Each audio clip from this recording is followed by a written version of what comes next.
8 अप्रैल 2025 इस तारीख को सुप्रीम कोर्ट में एक ऐसे केस की सुनवाई होनी थी जो केस हमारे भारत के हजारों साल से चल रहे एक ज्वलनशील मुद्दे को सुलझा सकता था, पर यह मुद्दा अभी तक सुलझा नहीं। क्यों? क्योंकि यह देख सकते हैं आप न्यूज़पेपर में आर्टिकल्स है कि कैसे शाही ईदगाह केस और कृष्ण जन्मभूमि डिस्प्यूट चर्चे में है, और इस पे इलाहाबाद हाई कोर्ट ने जो फैसला सुनाया है जिसमें बोला गया है कि ये जो ईदगाह है इसके ऊपर एक सर्वे कमीशन बनाया जाएगा जो इस ईदगाह को सर्वे करेगा कि क्या ये ईदगाह जो है इसके अंदर मंदिर है या नहीं है।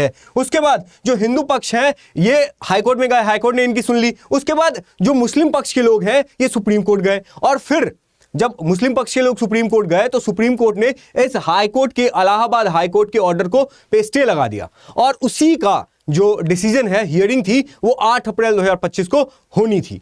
तो इसी के मुद्दे के ऊपर में हम आज डिस्कस करेंगे, और इसके बारे में क्योंकि ये हिंदू मुस्लिम दोनों समाज के बीच में तनाव बढ़ाने का भी काम कर सकता है, ठीक है। तो इसके बारे में हम देखेंगे। Hello and welcome, this is study IQ and I am Prashant Jha, और आज हम इसी टॉपिक के ऊपर में बात करेंगे और क्लैरिटी लेंगे।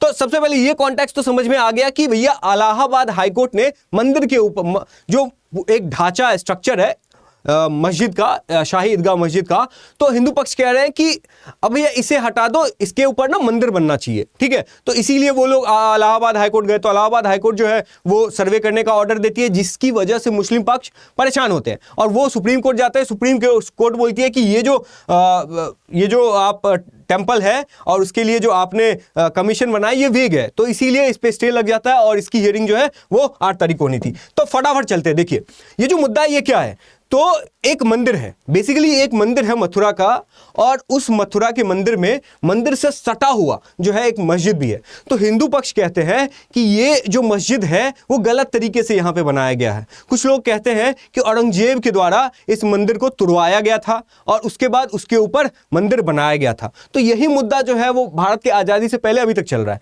तो इसकी एक समझने के लिए कि एक्चुअली में हुआ क्या था, इसमें हम थोड़ा सा पीछे जाते हैं, क्योंकि जो हिस्ट्री है वही अच्छे से बता सकता है कि प्रेजेंट में जो चीजें चल रही हैं वो सच है या झूठ है या अफवाह है या कंट्रोवर्सी है या रूमर है, कुछ भी है वो हमें पास्ट ही बता सकता है। तो चलिए पास्ट चलते हैं।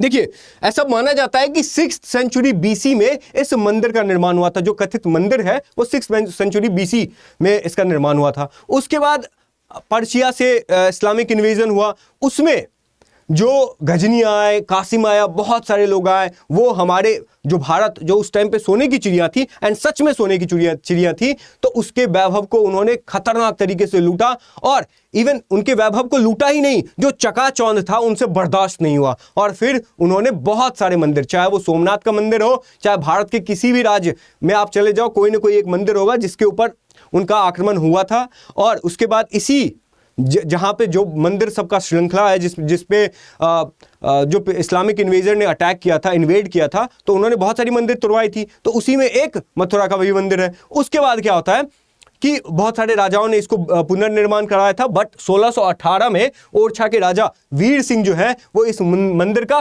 पुनर्निर्माण कराते हैं, मतलब मंदिर पहले से ही था, पुनर्निर्माण करवाते हैं, और इसको श्री कृष्ण मंदिर बोला जाता है, ठीक है।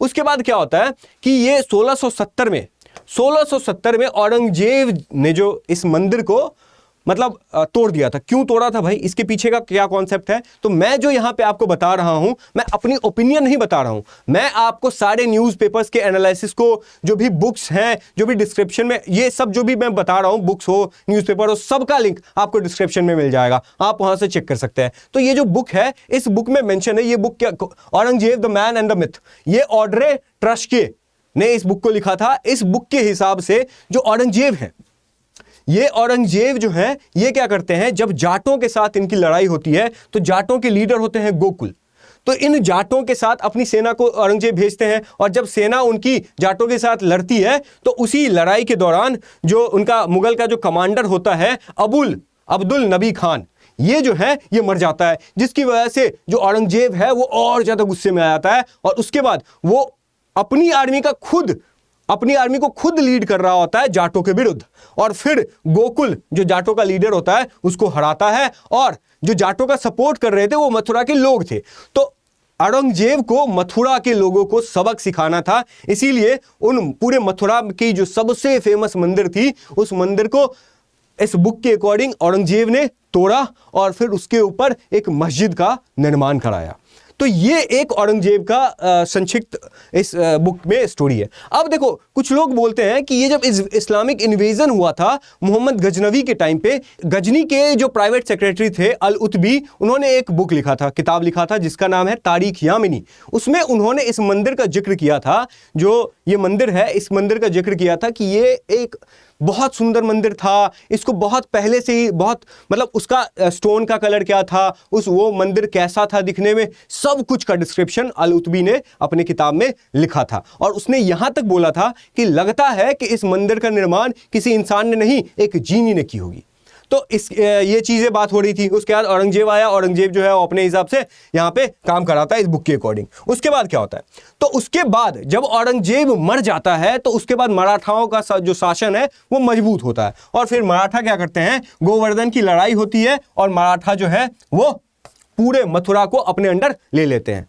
ठीक है, उसके बाद मराठाओं के बाद क्या होता है, ब्रिटिश सरकार, ब्रिटिश ईस्ट इंडिया कंपनी आती है, वो मराठाओं के साथ लड़ती है। तो एंग्लो मराठा वॉर, जो सेकंड वाला एंग्लो मराठा वॉर था, इसमें मराठाओं की हार होती है और ब्रिटिश के अंदर ये पूरा एरिया आ जाता है। तो मराठा इसको नाजुल एरिया बोलते थे, ब्रिटिश एरिया में आया, और फिर ब्रिटिश ने क्या किया, इस जो पूरा 13.37 एकड़ जो भूमि है, जो लैंड है, जिसके ऊपर में कृष्ण जी की मंदिर और ये शाही ईदगाह अभी बनी हुई है, पहले नहीं थी इनके अकॉर्डिंग, तो जो कृष्ण जी की जो मंदिर थी वो इसी 13.37 एकड़ में थी, उसको नीलामी के लिए रख दिया।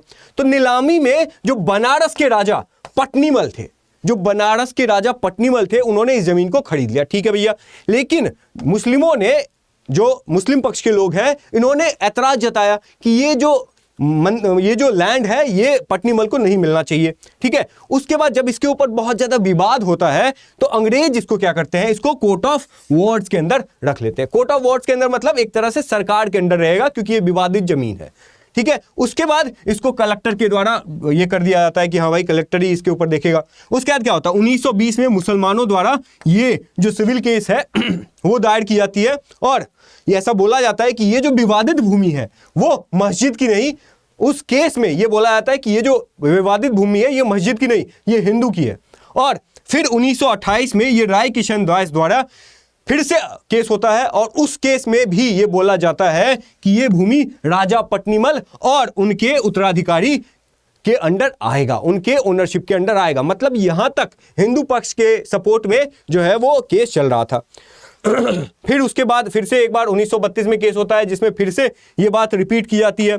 और तब उसके बाद क्या होता है कि 1944 में राजा पटनीमल के उत्तराधिकारी, अब देखो राजा पटनीमल गए, उनके उत्तराधिकारी है राय किशन दास और राय आनंद दास। इन्होंने इस जमीन को पंडित मदन मोहन मालवीय, गोस्वामी गणेश दत्त और VK लाल आत्रेयी जी को 13,400 में बेच देते। मतलब ये जो जमीन जिसके ऊपर में मंदिर है, वो पूरी जमीन ये मदन मोहन माल, पहले पाटनीमल की थी, उसके बाद उनके उत्तराधिकारी की हुई, और उसके बाद उनके उत्तराधिकारी जिनका ओनरशिप था, कोर्ट ने भी माना था, तो उन्होंने क्या किया, मदन मोहन मालवीय, गोस्वामी गणेश दत्त और VK लाल आत्रेय को 13,400 में दे दिया। तो ये जो 13,400 का अमाउंट है, ये किन्होंने दिया था, तो श्री जुगल किशोर बिरला। ये सब मैं A to Z जो डेटा आपको बता रहा हूं अपने मन से नहीं, मैंने इसके ऊपर बहुत रिसर्च किया है, और जो भी डेटा है वो आप जाके चेक भी कर सकते हैं। ठीक है, तो ये जुगल किशोर बिरला जी के द्वारा दी जाती है, पेमेंट की जाती है। उसके बाद 1946 में इस जो ईदगाह है, मस्जिद ईदगाह है, ये केस करते हैं कि ये जो सेल डीड हुई है मदन मोहन मालवीय और जुगल किशोर बिरला जी के बीच में, ये सेल डीड गलत है, क्योंकि ये काउंटर करते हैं कि ये जो जमीन है वो मस्जिद की है। ठीक है, उसके बाद ये केस जो है, जब 1947 का, गौर से सुनना, आजादी से 1 साल पहले की बात है कि 1946 से जब ये जो केस मस्जिद की तरफ से, मुस्लिम पक्ष की तरफ से ये दर्ज की जाती है, तो ये केस समझौता हो जाता है, उस टाइम पे समझौता हो जाता है। और 1946 के केस में ये समझौता हो जाता है। उस समझौते में क्या हुआ था, एग्जैक्ट जो डेटा है वो पता नहीं चल पाता है, लेकिन इतना जरूर पता चलता है कि ये जो मुस्लिम पक्ष है, इस समझौते के अंडर में ये अपनी जो दावेदारी है, अपनी जो ओनरशिप है, अपना जो क्लेम है, वो छोड़ने के लिए राजी हो जाते हैं। और इसी समझौते को जो कोर्ट है वो ठप्पा लगा देती है। और मैं इसीलिए ये समझौता बता रहा हूं क्योंकि सेम समझौता फिर से 1967-8 में भी होता है। ठीक है, तो यहां तक सॉर्टेड है। उसके बाद क्या होता है, उसके बाद जुगल किशोर मिश्रा जिन्होंने 13,000 रुपए का भुगतान किया था, क्यों किया था? तो वो चाहते थे कि इस लैंड पे श्री कृष्ण की एक बहुत भव्य मंदिर का निर्माण हो, ठीक है, निर्माण हो, और इसीलिए उन्होंने एक ट्रस्ट बनवाई जिसको बोलते हैं श्री कृष्ण जन्मभूमि ट्रस्ट। और श्री कृष्ण जन्मभूमि ट्रस्ट जो है उसी के नाम पे ये पूरा जमीन था, ठीक है, ओके, बहुत बढ़िया था। श्री कृष्ण जन्मभूमि ट्रस्ट क्या करती है, तो वो इसका जो काम मतलब मंदिर वंदिर बनाने का जो होता है वो उससे होता नहीं है, तो इसीलिए वो काम मतलब श्री कृष्ण जन्मभूमि ट्रस्ट को निष्क्रिय कर दिया जाता है कि मतलब भाई इससे काम नहीं हो रहा है, अब जो है काम, ये सब काम जो है वो क्या कौन होगा। तो इसीलिए फिर 1958 में एक अलग श्री कृष्ण जन्मस्थान सेवा संघ इसको बना दिया जाता है, और यहीं से सबसे बड़ा प्रॉब्लम शुरू होता है, यहीं से प्रॉब्लम शुरू होता है। क्या होता है कि ये जो संस्था बनाया जाता है ये काम करने के लिए बनाया जाता है, मतलब ये जो ओनरशिप है पूरे लैंड का, ये ओनरशिप किसके पास है, तो भैया ये इस ट्रस्ट के पास, श्री कृष्ण भूमि ट्रस्ट, ठीक है, लेकिन ये काम नहीं कर रही होती, इसके जगह पे ये काम कर रही होती है। तो अब बात ये है कि मुस्लिम पक्ष के लोग बोलते हैं कि इन दोनों के बीच में आगे सेटलमेंट होती है। तो ये अब बात ये होता है कि ये जो श्री कृष्ण जन्मस्थान सेवा संघ है, ये ट्रस्ट की ओर से इनको कोई काम करने का, कोई ओनरशिप, कोई भी एडमिनिस्ट्रेशन का कोई भी रिस्पॉन्सिबिलिटी श्री कृष्ण ट्रस्ट के द्वारा नहीं दी जाती है। किसको? जन्मस्थान सेवा संघ। ये मैं क्यों कह रहा हूं, क्योंकि ये जन्मस्थान सेवा संघ जो है ये बाद में मस्जिद ईदगाह के ऊपर में केस करता है, और 1968 में ये जो जन्मस्थान सेवा संघ था वो मुस्लिम पक्ष के साथ समझौता करता है, जिस समझौते में यह फाइनल किया जाता है कि इस जमीन जो 13.37 एकड़ की जमीन थी उसमें से 2.5 एकड़ जमीन का टुकड़ा जो है वो मस्जिद पक्ष को दे दिया जाएगा, और उसी मस्जिद पक्ष के उस जमीन पे जो है वो मस्जिद बनेगा, और वही मंदिर मस्जिद जो है वो फिर से बना भी, जो कि आप इस पिक्चर में पीछे देख रहे होंगे। अब देखो पॉइंट ये है कि मुस्लिम पक्ष के लोग यही बात उठाते हैं। उनका दो मुद्दा है। उनका पहला मुद्दा ये है कि 1968 में ये जो सेवा संघ है, जन्मस्थान सेवा संघ, इनके और मस्जिद के बीच में जो है वो अग्रीमेंट हो गया था, और इन्होंने मान लिया था कि 2.5 एकड़ जो है वो इनको दे दी जाए, ठीक है। तो ये कहते हैं कि जब उन्होंने मुझे दे दिया, हमें दे दिया, उसके ऊपर हमने मंदिर मस्जिद बना लिया, फिर अब क्यों दिक्कत, अब क्यों फिर से इस मस्जिद को तोड़ने की बात हो रही है। तो फिर अब जो हिंदू पक्ष का मानना है वो ये है कि भैया ये जो जन्मस्थान सेवा संघ जिसके साथ आपने ये जो आपने पैक्ट साइन किया, अग्रीमेंट साइन किया और आपको 2.5 एकड़ मिल गया, इनके मतलब ये तो ओनर थे ही नहीं। वो जो पूरा श्री कृष्ण भूमि थी, जन्मभूमि थी 13.37 एकड़ की, उनके ओनर तो ये थे ही नहीं। तो आप जो ओनर है उसके साथ आपकी अग्रीमेंट नहीं हुई। जो कौन है पता नहीं, जिसको ओनरशिप राइट जिसके पास नहीं है, कोई दस्तावेज नहीं है जिसमें ये ओनरशिप राइट इनके पास होगा, वो ये ओनर है ही नहीं। तो जो ओनर है नहीं तो उनके साथ तो आपको अग्रीमेंट करना चाहिए। जो ओनर नहीं उनके साथ आपने अग्रीमेंट कर भी लिया तो वो अग्रीमेंट फ्रॉड है, ये उनका कहना है, हिंदू पक्ष का कहना है। और उसके बाद 1974 में अब दो लोग जो अब समझौता कर ही लेंगे, दोनों ने समझौता कर लिया, कोर्ट ने जो है इसके ऊपर मुहर लगा दिया। बट पॉइंट ये है कि इनका प्रॉपर्टी था ही नहीं, फिर कैसे। अब दूसरा मुद्दा जो मुस्लिम पक्ष की तरफ से आता है कि ये प्लेसेस ऑफ वर्शिप एक्ट 1991 के खिलाफ भी है।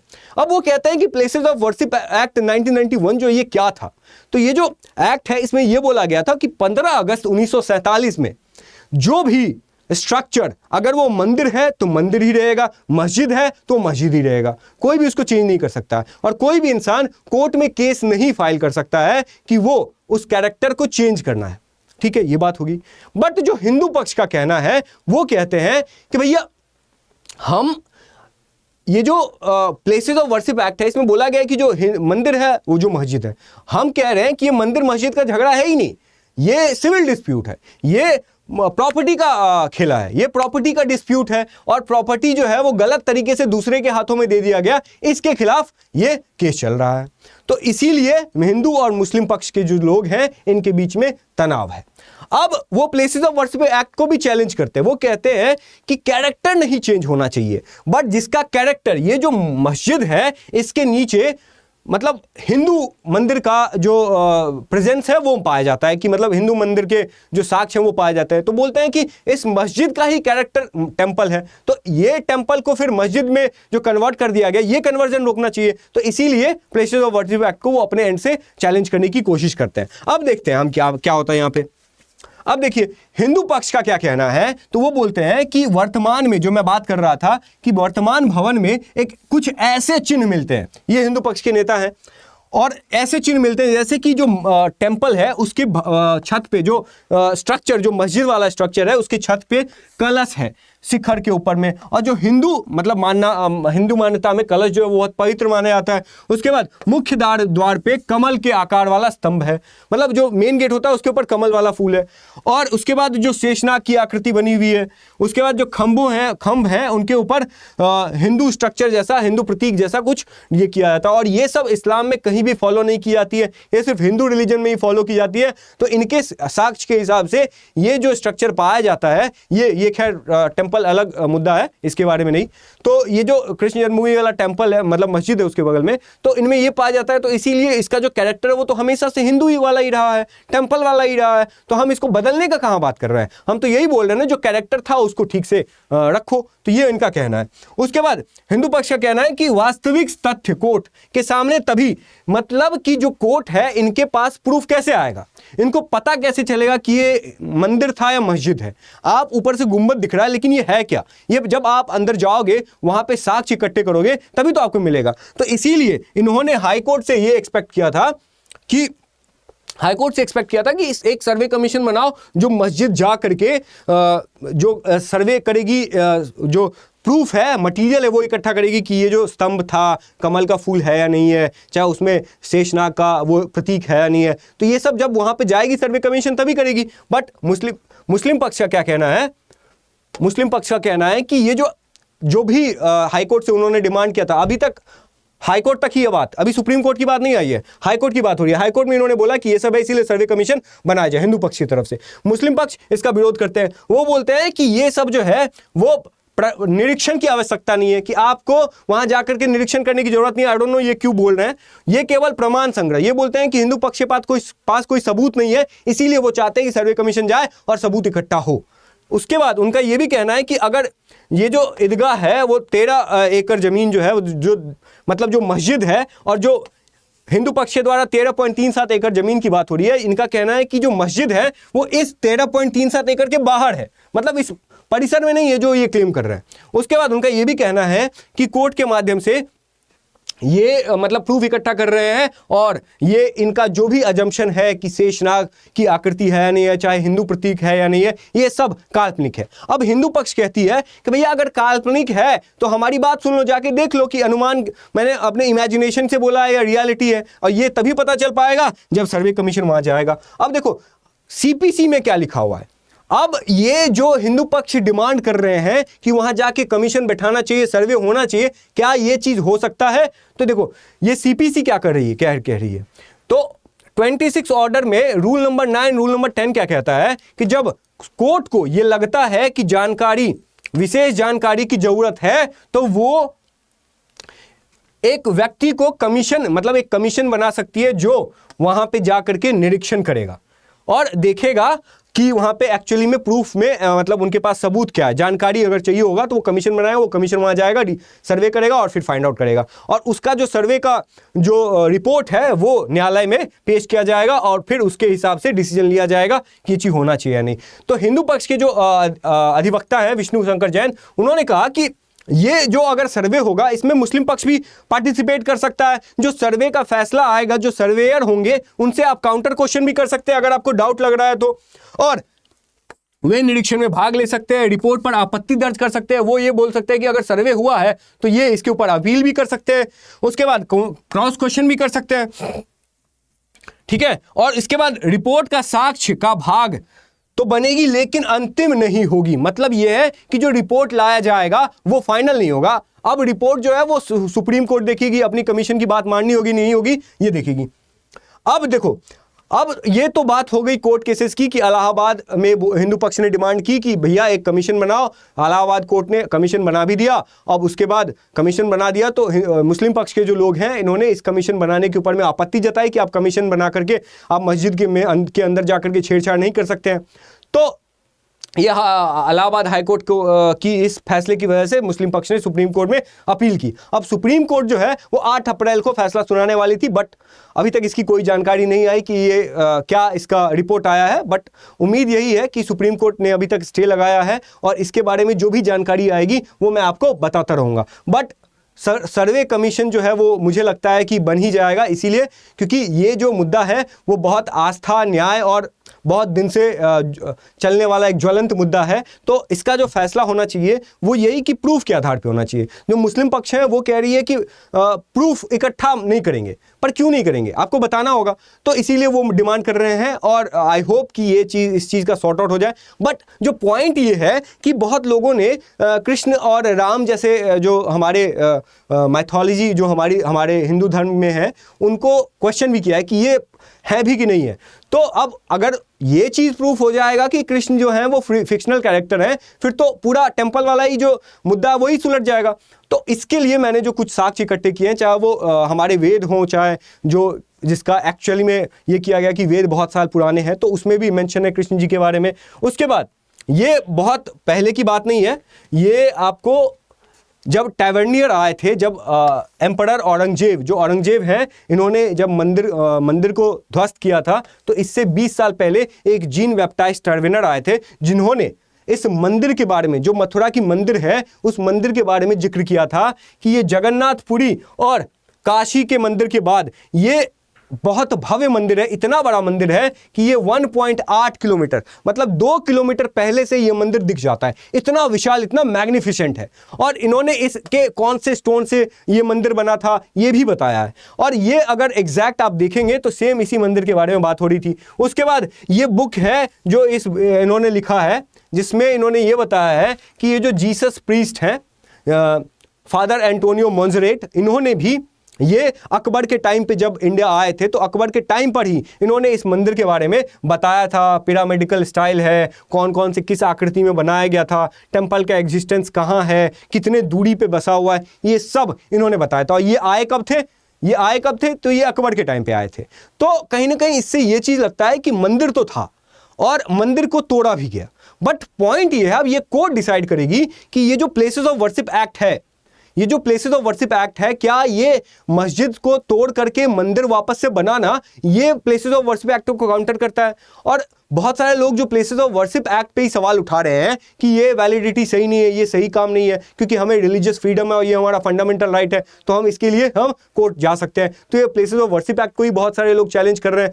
तो ये क्या है और इसके ऊपर में सुप्रीम कोर्ट का क्या फैसला होता है? क्योंकि ऑलरेडी राम मंदिर के ऊपर में फैसला आ चुका है, तो अब इसके ऊपर में क्या फैसला आता है और इस तरह की जो प्रॉब्लम है, चाहे जो भी जस्टिस की बात है, ये कैसे सॉल्व होता है ये देखना अब होगा कि अब यूपी में ये जो माहौल बनेगा इसको कैसे शांत किया जाएगा। जो हिंदू और मुस्लिम के बीच में जो तनाव जो हमारे देश में बढ़ना अभी कॉमन जैसा हो गया बहुत, तो इस चीज़ को कैसे, तनाव को कम किया जाएगा, दोनों पक्षों के बीच सामंजस्य कैसे बनाया जाएगा, ये सब देखना होगा और ये सब हम देखेंगे। आई होप कि हमारा समाज, हमारे जो देश है वो कोर्ट के फैसले को एक्सेप्ट करेगा और फिर हम आगे बढ़ पाएंगे और अपने देश को आगे डेवलप कर पाएंगे। और बाकी जो भी मैंने यहाँ पे बताया ये सब मैंने जो बुक्स हैं उनको एनालाइज किया, जो रिपोर्ट्स हैं इनको एनालाइज किया, जो न्यूज़पेपर्स के आर्टिकल्स हैं उनको एनालाइज किया और तब मैंने जाकर के ये वीडियो लिया था। आई होप आपको पसंद आया होगा। अगर आपको कोई डाउट है, चाहे आपका कोई ओपिनियन है इस प्लेसेस ऑफ वर्शिप एक्ट को लेकर के या फिर इस मंदिर मस्जिद के विवाद को लेकर के, तो आप नीचे कमेंट सेक्शन में जरूर बताइएगा और फिर हम आपसे फिर किसी नए सेशन में किसी नए टॉपिक के साथ मिलते हैं। तब तक के लिए थैंक यू सो मच और कीप लर्निंग।